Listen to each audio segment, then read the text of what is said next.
প্রিয় দর্শক, সংবাদপত্রের শিরোনাম মানুষের মন বোঝা শক্ত। দৈনিক প্রথম আলোয় এই শিরোনামটি হয়েছে, মানুষ সৃষ্টির সেরা জীব, তাহলে মানুষের মন বোঝা এত শক্ত হলো কেন, বিশেষ করে আমাদের এই নির্বাচনকালীন সময়ে। আমি রেজানুর রহমান সংবাদপত্রে বাংলাদেশ অনুষ্ঠান থেকে আপনাদের স্বাগত জানাচ্ছি। আমাদের আজকের অনুষ্ঠানে অতিথি হিসেবে উপস্থিত আছেন চর্চা.com-এর সম্পাদক বিশিষ্ট সাংবাদিক সোহরাব হাসান। কেমন আছেন? শুভ সকাল। ভালো আছি বলেই তো আপনার অনুষ্ঠানে আসলাম। আসলে এই শব্দটা হয় যে আমাদের সংস্কৃতির মধ্যে হাসপাতালে দেখা হলেও জিজ্ঞেস করি আপনি কেমন আছেন। হাসপাতালে যে মানুষটি যায় সেই লোকটি তো কেমন আছে সেটা তো আমরা জানি, তারপরেও জিজ্ঞেস করি। এটাই আমাদের সংস্কৃতি, এটাই আমাদের মমতা। দৈনিক প্রথম আলোর শিরোনাম, পেশার স্বার্থে সাংবাদিকদের ঐক্যবদ্ধ থাকার সময়ের দাবি, গণমাধ্যম সম্মেলন 2026। কৌশলের নামে গুপ্ত বা সুপ্ত বেশ কখনো ধারণ করেনি বিএনপি, তারেক রহমান বলেছেন। দৈনিক সমকাল, জোট নিয়ে সন্তুষ্টি, স্বতন্ত্র প্রার্থী নিয়ে বিপাকে বিএনপি, স্বাধীন ও শঙ্কামুক্ত সাংবাদিকতার পরিবেশ তৈরির আহ্বান। দৈনিক যুগান্তর, কৌশলে ভোটের মাঠে প্রার্থীরা, 22 জানুয়ারি থেকে আনুষ্ঠানিক প্রচার। মতবিনিময় সভায় তারেক রহমান, বিএনপি কখনো গুপ্ত বা সুপ্ত বেশ ধারণ করেনি। দৈনিক কালের কণ্ঠ, সমঝোতার সময় আর 2 দিন, ন্যায় বিচার পেতে দরকার গণতান্ত্রিক সরকার, তারেক রহমান বলেছেন।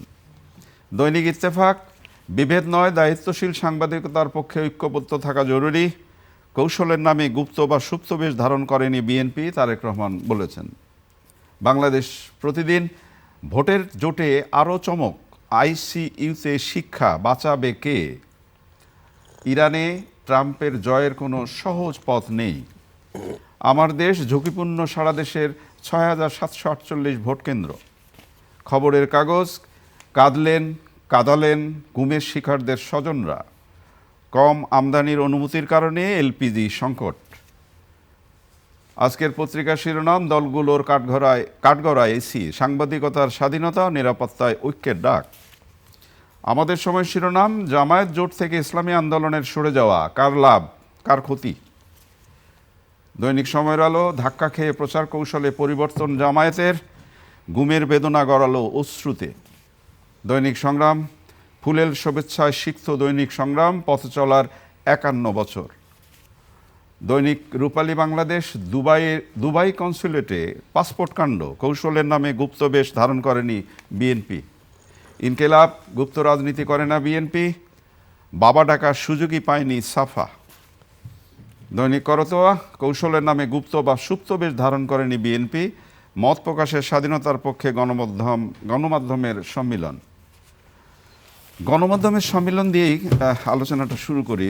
এই প্রথমবারের মতো দেশে গণমাধ্যম সম্মিলন হলো এবং সেখানে সাংবাদিকতার এই ঐক্যটার কথা বেশি জোর দেওয়া হয়েছে। পেশার স্বার্থে সাংবাদিকদের ঐক্যবদ্ধ থাকা জরুরি, স্বাধীন ও শঙ্কামুক্ত সাংবাদিকতার পরিবেশ তৈরির আহ্বান জানানো হয়েছে এবং বিভেদ নয়, দায়িত্বশীল সাংবাদিকতার পক্ষে ঐক্যবদ্ধ থাকা সময়ের দাবি বলা হয়েছে। ধন্যবাদ। সমাবেশে আমিও ছিলাম একজন অংশীজন হিসাবে।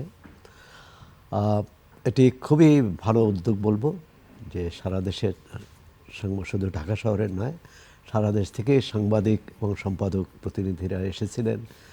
তারা একটাই, যে আসলে সাংবাদিকদের ঐক্য কেন, সাংবাদিকতার জন্যে, প্রথমত সাংবাদিকতা সুরক্ষার জন্যই একত্র হওয়া, এবং বিভেদ যে ক্ষতিগ্রস্ত করে সেটা আমরা বিগত 54 বছর ধরেই দেখেছি।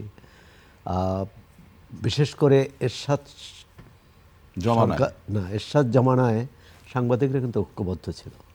একটি পত্রিকা বন্ধের প্রতিবাদে 24 দিন ঢাকা শহর, বাংলাদেশে কোনো পত্রিকা বের হয়নি। অবজারভারের মালিকের স্বৈরাচারী নীতির বিরুদ্ধে আন্দোলন করেছিল। এরশাদের কঠোর সেন্সরশিপের বিরুদ্ধে 90-এর 27শে নভেম্বর থেকে 5 ডিসেম্বর পর্যন্ত কোনো পত্রিকা বের হয়নি। এটা হচ্ছে ঐক্যের, এবং তখন কিন্তু সরকারি পত্রিকা ছিল, যারা সরকারি কোষাগার থেকে বেতন ভাতা নিতেন, কিন্তু সবার উপরে দেখেছেন পেশার মর্যাদা, সাংবাদিকতা। আমরা কি তাহলে সাংবাদিকতা থেকে দূরে সরে গেছি? দেখুন, সাংবাদিকদের মর্যাদা এবং সুরক্ষার জন্য ইউনিয়ন আছে, জাতীয় প্রেস ক্লাব আছে, অন্যান্য সংগঠন আছে, কিন্তু সেই সংগঠনগুলো আমরা ভেঙে যেতেও দেখলাম। ইউনিয়ন এখন বিভক্ত। আজকে যখন ঐক্যের ডাক দেওয়া হয়েছে, তখন কিন্তু সাংবাদিক ইউনিয়নের একাংশের ঘরে তালা। এবং বিশেষ করে জাতীয় প্রেস এবং ক্লাবের জাতীয় প্রেস ক্লাবের শতাধিক সদস্যের স্থগিতাদেশ, সদস্য পদের স্থগিতাদেশ। আর সুতরাং ঐক্য শুধু মুখে বললে হবে না, এটি বাস্তবে কোথায় কি সমস্যা। এখন আমরা যখন ঐক্যের ডাক দিয়েছি, তখন অনেক সাংবাদিকের বিরুদ্ধে হত্যা চেষ্টা মামলা, হত্যা করেছেন। তারা দালালি করতে পারেন, তারা কারো পক্ষে থাকতে পারেন, বিপক্ষে থাকতে পারেন, সেটা সেই ধারায় মামলা হতে পারে। কিন্তু এবং সেই হত্যা চেষ্টা বা হত্যা মামলা করে আমাদের বহু সাংবাদিক বন্ধু কিন্তু এখনো জেলে। আর সর্বশেষ আনিস আলমগীর, তিনি সরকারের বিরোধিতা করেছেন, সরকারের সমালোচনা করেছেন। হয়তো সেই সমালোচনার অন্যায্যও ছিল, কিন্তু এই সরকারের শুরুতে এসেই কিন্তু মাননীয় প্রধান উপদেষ্টা খুব দ্ব্যর্থহীনভাবে বলেছেন, আপনার মন খুলে কথা বলবেন। এখন মন খুলে সমালোচনা করবেন। তিনি বলছিলেন যে মন খুলে সমালোচনা করবেন। এখন তার মন খোলা যাচ্ছে না, কারণ মন খুললেই ভয়, ভীতি এবং যে ঘটনাকে সামনে রেখে বা যে ঘটনার পটভূমিতে এই সম্মেলন। আপনি দেখুন, বাংলাদেশের দুটি প্রধান পত্রিকা, প্রথম আলো, ডেইলি স্টার অফিসে আগুন দিয়ে পুড়িয়ে দেওয়া হলো এবং সাংবাদিকরা ছাদে আশ্রয় নিয়েছিল। তাদের যারা ওই অগ্নি নির্বাপক বাহিনীর কর্মীরা যাতে উদ্ধার করতে না পারে, তাদের বাধা দেওয়া হয়েছে। মানে এটা তো হত্যার চেষ্টা, মধ্যযুগীয় বর্বরতা। নিউজ সম্পাদক এবং সম্পাদক পরিষদের সভাপতি নুরুল কবির বলেছেন, এটা কোনো রোষের ব্যাপার নয়, এটা কোনো রাগের ব্যাপার নয়, প্রতিক্রিয়া নয়, এটা হচ্ছে মধ্যযুগীয় বর্বরতা। তো সুতরাং আমাদের সমাজে মানে সাংবাদিকদের ঐক্যের একটি বিষয় আছে, সেটা হচ্ছে সাংবাদিকতার জন্য ঐক্য, কারো ব্যক্তিগত, পারিবারিক বা সামাজিক সম্পর্কের জন্য নয়। আর সেখানে জায়জাদের সম্পাদক শফিক রহমান একটি কথা বলেছেন যে, আমরা যখন ঐক্যের কথা বলছি বা এই যে সাংবাদিকদের মর্যাদা নিয়ে যে যখন প্রশ্ন উঠেছে, সেটার একটা বড় কারণ তিনি বলছেন যে 5 আগস্টের আগে যারা আওয়ামী লীগের পক্ষে জয়গান গেয়েছে, আমরা দেখলাম যে 5 আগস্টের পরে তারাই বিএনপির পক্ষে জয়গান গাইছে। সাংবাদিকের দায়িত্ব কারো পক্ষে জয়গান গাওয়া নয়, কারো নিন্দাও করা নয়, সত্য তুলে ধরা। মাহবুজানাম বলেছেন যে, সরকার যদি সাংবাদিকদের আস্থায় নেয়, সাংবাদিকদের বিশ্বাস করে, সংবাদ মাধ্যমকে বিশ্বাস করে, তাহলে সরকারি লাভবান হবে। কারণ সত্য জানা, যে সরকারের কোথায় ভুল ত্রুটি, কোথায় দুর্বলতা, সেটি সংবাদ মাধ্যমই কেবল বলতে পারে। এখন এই সরকার তো নির্বাচন হতে যাচ্ছে, সরকার আসছে, 1 মাসেরও কম সময়, হয়তো তারা নীতিগত কি সিদ্ধান্ত নিতে পারবে জানি না। কিন্তু এই যে গণমাধ্যম কমিশনের চেয়ারম্যান, প্রধান কামাল আহমেদ বলেছেন যে, আমরা এতগুলো সুপারিশ করেছি এবং সরকারের কাছে জমা দেওয়া হয়েছে, সরকার বলেছে যেগুলো দ্রুত মানে বাস্তব পদক্ষেপ নেবে, কিন্তু একটি সুপারিশও বাস্তবায়ন হয়নি। এই 24-25 দিনে হবে বলে আমরা বিশ্বাস করতে পারি না, কারণ তাহলে এতদিনে হলো না কেন? দুজন যখন এই সুপারিশ জমা দেওয়া হয়, তখন একজন উপদেষ্টা ছিলেন, এখন আবার তথ্য মন্ত্রণালয়ের আরেকজন উপদেষ্টা। মানে তাদের কাজ কি, তারা কি করছেন, এই প্রশ্নটা আসে। আর সার্বিকভাবে একটা অভয় পরিবেশ, একটা নিরাপদ পরিবেশ, মানুষ যাতে মুক্ত কণ্ঠে, মুক্ত চিন্তা করতে পারে, মুক্তভাবে কথা বলতে পারে, লিখতে পারে। প্রথম আলো, ডেইলি স্টার নীতি কারো পছন্দ না হতে পারে, কিন্তু সেটি সেটি তো লিখে প্রতিবাদ করতে হবে। সেটি আরেকটি প্রথম আলো বের করতে পারে, আরেকটি ডেইলি স্টার বের করতে পারে। এমন একথা প্রযোজ্য শুধু প্রথম আলো ডেইলি স্টারের ক্ষেত্রে নয়। বিগত সরকারের আমলে যে দৈনিক সংগ্রাম, আমার আজকে দেশ, দৈনিক সংগ্রামের জন্মদিন। দৈনিক সংগ্রাম, আমার দেশ, নয়া দিগন্তের উপর হামলা হয়েছে, তারও নিন্দা, সেগুলোও নিন্দনীয়। তখন যদি সাংবাদিকরা নিন্দা না করে থাকে, প্রতিবাদ না করে থাকে, সেটা অন্যায়। কিন্তু এর অর্থ এই নয় যে আজকে প্রতিবাদ করতে হবে না। তাহলে কি এভাবেই যাবে যে এক এক সরকারের আমলে এক এক মানে পত্রিকায় আপনি হবে? বিগত সময় এই করেছেন, আমিও ওই করব। মানে এখন তো যখন প্রথম আলো ডেইলি স্টার নিয়ে সবাই সোচ্চার হলেন, প্রতিবাদ মুখর হলেন, তখন কিন্তু এই কথাটি বিভিন্ন মহল থেকে বলা হলো, সাংবাদিক মহল থেকেও বলা হলো।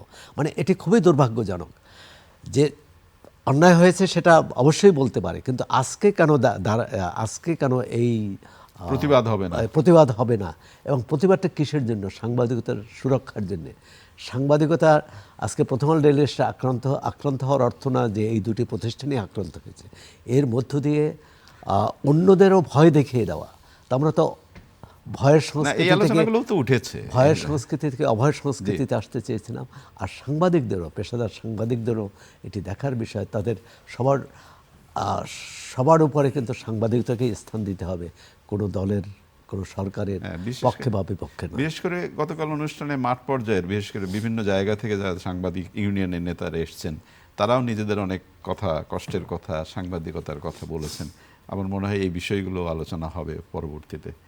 আমরা একটু অন্য প্রসঙ্গে আসি। আপনি বললেন যেটা, যে এক মাসও সময় নেই। আসলে তো এক মাসও সময় নেই, কিন্তু শিরোনামগুলো যা হয়, যেমন ইসলামী দলে ঐক্যের ফাটল ধরলো এক শিরোনাম, জোট নিয়ে সন্তুষ্টি থাকলেও স্বতন্ত্র প্রার্থী নিয়ে বেশ বিপাকে বিএনপি। তাহলে এই যে এত ছোট সময়, তার মধ্যে সবকিছু কি গোছানো সম্ভব? এত কম সময়ের মধ্যে না, সমস্যা তো থাকেই। যেমন দলে কেউ যদি বিদ্রোহী প্রার্থী হয়, তাকে দল কি করতে পারে? বহিষ্কার করতে পারে।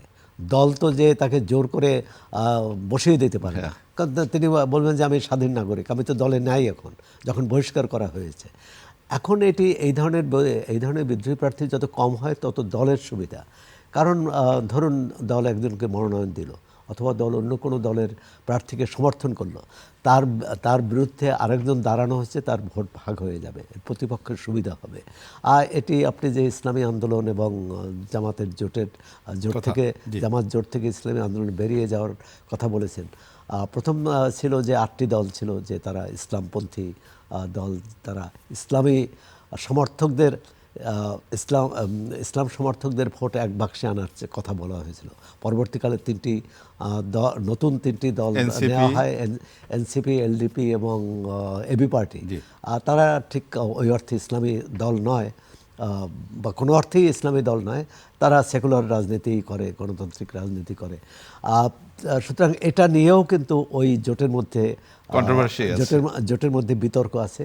আরেকটি বিতর্ক আছে, ইসলামী আন্দোলনের নেতারা বলছেন যে না, শরিয়া আইনের চেয়েও বড় হলো যে আসন ভাগাভাগিতে জামাত ইসলামী তাদের উপর চাপিয়ে দিয়েছে। তাদের যেসব আসনে তাদের সম্ভাবনা আছে প্রার্থীর জয়ী হওয়ার, আর সেসব আসন তাদের দেওয়া হয়নি।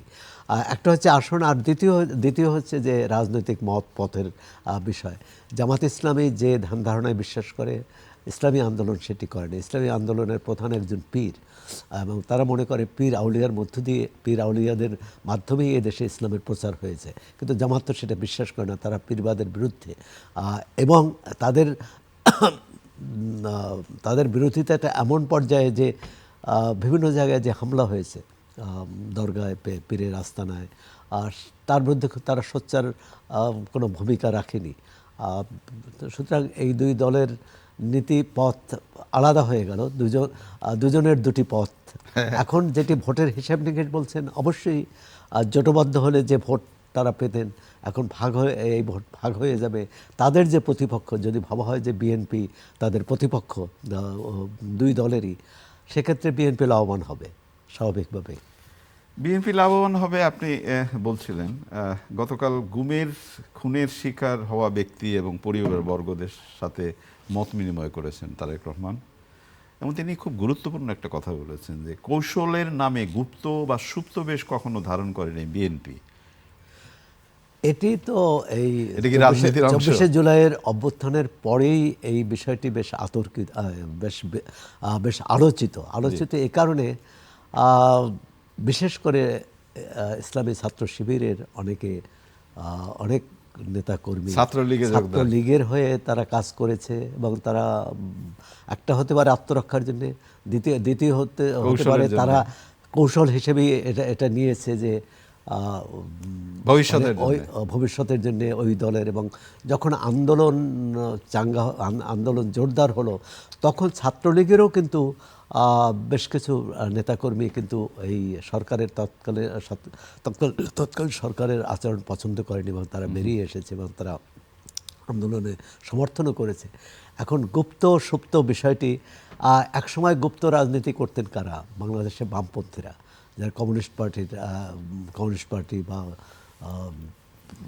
বিভিন্ন যে ব্রিটিশ বিরোধী যে বিভিন্ন বাহিনী ছিল, বিভিন্ন দল ছিল, আর তারা করেছেন, তারা প্রকাশ্যে রাজনীতি করতে পারেননি।